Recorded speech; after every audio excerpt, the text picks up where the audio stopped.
গত 7 মাস ধরে বেতন বন্ধ। প্রতিবাদে এবারে আন্দোলনে নামল পুরাতন মালদা পৌরসভার অধীন এসএসকে এবং এমএসকে বিদ্যালয়ের শিক্ষক শিক্ষিকা ও শিক্ষাকর্মীরা। আন্দোলনের অঙ্গ হিসেবে সোমবার দুপুরে তারা মালদা জেলা প্রশাসনিক ভবন চত্বরে জমায়েত হন।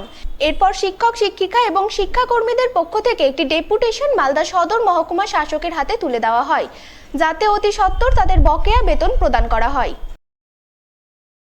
পৌরসভার অন্তর্গত মালদা পৌরসভার অন্তর্গত এসএসকে শিক্ষা কেন্দ্রের সহায়িকা বিগত নভেম্বর মাস থেকে আমরা বেতন বঞ্চনার জন্য আজকে আমরা ডিএম স্যারকে এবং এসডিও স্যারকে একটা আমরা স্মারকলিপি জমা দিলাম, যাতে আমাদের বেতনটা সাম্মানিক ভাতা, আমাদের সাম্মানিক ভাতা খুবই কম, সেই ভাতাটা যেন আমরা অতি শীঘ্র বঞ্চনার হাত থেকে রেহাই পাই, ভাতাটা পাই।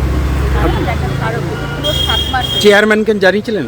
হ্যাঁ, আমরা চেয়ারম্যান স্যারকে জানিয়েছিলাম। উনি বললেন যে এখানে কোনো বেতন এখনো ঢোকেনি 7 মাস থেকে। হ্যাঁ, এর আগেও অনেকবার করা হয়েছে, এর আগেও একবার বেতন আটকে ছিল, তখনও করা হয়েছে। উনি তো বললেন যে আপনাদের নাম এটা দেওয়া থাকলেও ওনার পিএ বললেন যে আমরা আপনাদেরকে 2-3 দিন পরে জানাচ্ছি, আপনাদের ডেকে পাঠানো হবে, ফোন নাম্বার নিয়েছে, ডেকে পাঠানো।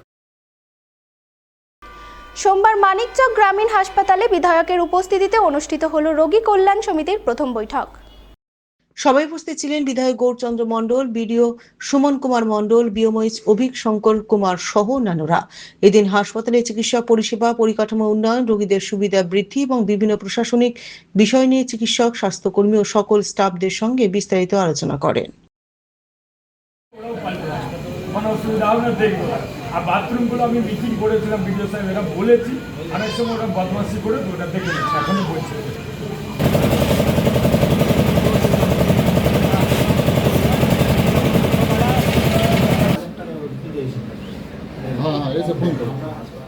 কিছু জায়গায় আগের সরকার তো হাসপাতাল মানেই তো ট্রিটমেন্টই হতো না। সবে থেকে আমাদের মানবিক মুখ্যমন্ত্রী আর জনপ্রিয় মুখ্যমন্ত্রীতে পরিণত হয়ে গেছে, কাজ দেখতে পেয়েছে 9 তারিখের পরে, শপথ নেওয়ার পরে। পুরো হাসপাতাল চেকিং থেকে শুরু করে তাদের ওষুধ থেকে শুরু করে ডাক্তারদের যথারীতি ডিউটি, নার্সদের ডিউটি সব কিছু স্মুথলি ভালো হয়েছে। তাদের কিছু প্রবলেম আছে জায়গা বিশেষে, সেইগুলো তুলে ধরেছে, সেইগুলো আলোচনা হবে। আপনারা সকলেই জানেন যে আমাদের মালদা প্রশাসনিক বৈঠকে 1 তারিখে আসবেন উনি, এই বিষয়গুলো আলোচনা হবে। সার্বিক সাধারণ জনগণের সরকার, সাধারণ মানুষের, রুগীদের, সাধারণ লোকের যার ট্রিটমেন্টে কোনো রকম কোনো প্রবলেম না হয় সেই বিষয়ে আলোচনা হয়েছে। পরিষ্কার পরিচ্ছন্ন থেকে শুরু করে হাসপাতালের 24 ঘন্টা পরিষেবা ব্যাঘাত না ঘটে তার জন্য কি করতে হবে এবং কি কি সমস্যা আছে সেটা নিয়ে আলোচনা হয়েছে। আর যেটুকু লোক আছে এখন বর্তমানে ডাক্তার, নার্স, বিভিন্ন আমাদের দেখবেন ল্যাবে ফ্রি রক্ত পরীক্ষা, কফ পরীক্ষা, দেখলাম এখনই গিয়ে ফ্রি ট্রিটমেন্ট হয়, অর্থাৎ কোনো পয়সা লাগে না, পর্যাপ্ত পরিমাণে ওষুধ দেওয়া হয়। এইখানে আমাদের জনসৌদ্বীপ কেন্দ্রীয় সরকারের একটা দোকান ছিল, আবার খুলবে, এবার চলবে। ওষুধে আপনারা দেখেছেন আমাদের মুখ্যমন্ত্রী শুভেন্দু অধিকারী মহাশয় বলছে 80% ছাড়। মানুষ ফুললি, যারা রুগীরা আছে ফুললি পরিষেবা পাবে, আম পাবলিকের, তাদের পরিষেবাতে ব্যাঘাত না ঘটে সেই নিয়েই আলোচনা। পুরাতন মালদার মঙ্গলবাড়ি চৌরঙ্গি মোড়ে দীর্ঘদিন পর ট্রাফিক পুলিশের জন্য নতুন অফিসঘর তৈরির কাজ শুরু হলো। সোমবার মালদা জেলা ট্রাফিক পুলিশ ও পূর্ত দপ্তরের উদ্যোগে এই কাজের সূচনা হয়। জানা গেছে, মঙ্গলবাড়ি রেলগেট থেকে বুলবুলচন্ডী মোড় পর্যন্ত রাস্তা সম্প্রসারণের সময় পুরনো ট্রাফিক অফিস ঘরটি ভেঙে ফেলা হয়েছিল, কিন্তু রাস্তার কাজ শেষ হলেও দীর্ঘদিন নতুন অফিস তৈরি না হওয়ায় খোলা আকাশের নিচে দায়িত্ব পালন করতে হচ্ছিল ট্রাফিক পুলিশদের। রোদ বৃষ্টির মধ্যেও চৌরঙ্গি মোড়ে দাঁড়িয়ে ট্রাফিক নিয়ন্ত্রণ করতে হচ্ছিল তাদের। এই পরিস্থিতির অবসান ঘটাতে সোমবার মঙ্গলবাড়ি চৌরঙ্গি মোড়ে ট্রাফিক অফিসের জন্য নির্দিষ্ট জায়গা অধিগ্রহণ করে নির্মাণ কাজ শুরু হয়। তবে এই কাজের জন্য কয়েকজন অস্থায়ী ব্যবসায়ীকে সরে যেতে হয়েছে বলে জানা গেছে। এদিন কাজের সূচনায় উপস্থিত ছিলেন মালদা জেলা ট্রাফিক ইনচার্জ ধনঞ্জয় সরকার, পূর্ত দপ্তরের অ্যাসিস্ট্যান্ট ইঞ্জিনিয়ার বিভোর মজুমদার সহ অন্যান্য পুলিশ আধিকারিকরা। ট্রাফিক অফিস ঘরের কাজ শুরু হওয়ার সন্তোষ প্রকাশ করেছেন বিভূতি ঘোষ। তিনি বলেন, দীর্ঘদিন ধরে মঙ্গলবাড়ি চৌরঙ্গি মোড়ে ট্রাফিক পুলিশের কোনো স্থায়ী ঘর ছিল না। এর ফলে দায়িত্ব পালনে নানা সমস্যা হতো। সাধারণ মানুষের সুবিধার জন্য ট্রাফিক কর্মীরা প্রতিনিয়ত কাজ করেন, তাই তাদের জন্য একটি অফিস অত্যন্ত প্রয়োজনীয় ছিল।